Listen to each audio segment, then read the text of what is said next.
Oh, hello there. Yes, pretty warm Saturday. Thought I'd just make a quick one before I go to work this evening.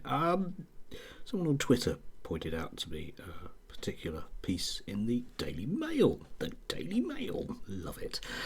Which I thought would be worthwhile unpacking because it's about those evil trade unionists, and it manages to paint a picture of the most despicable human beings in history. Of course it does, but at the same time, once you actually unpack some of it, you come a bit of a cropper, I would argue. Guy Adams that read it. Anyway, the headline is "The Mad Militant Gravy Train. Services cancelled because staff won't work when it's sunny.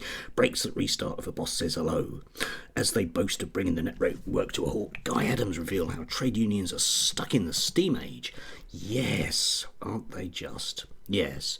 Anyway, he rails against a number of things, one of which is walking allowance, which I'll unpack just a bit. And apparently Network Rail spent a great deal of money redeveloping New Street Station.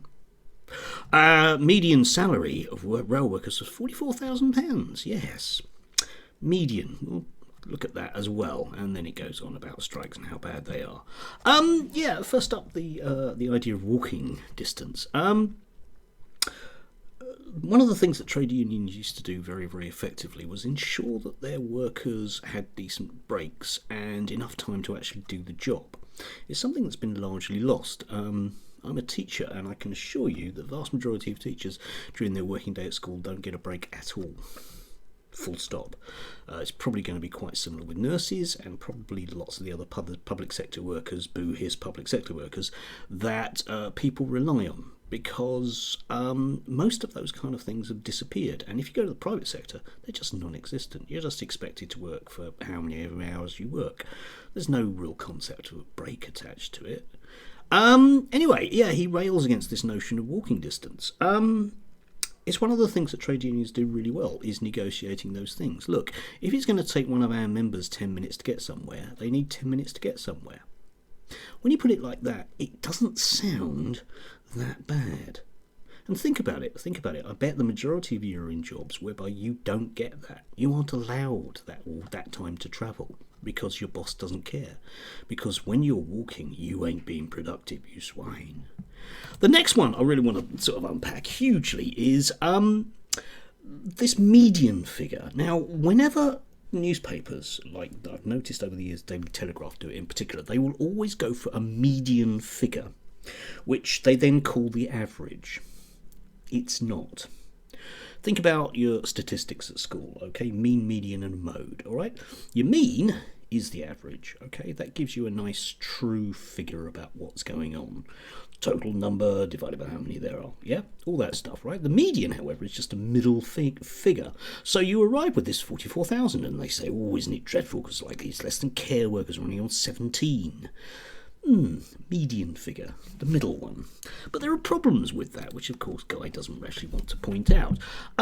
If you post a link to this, if you look at the median figure of salaries in London, they're quite high compared to the rest of the country. But that's because an awful lot of people earn a great deal of money at the top end, and they drag that number up enormously. Yeah?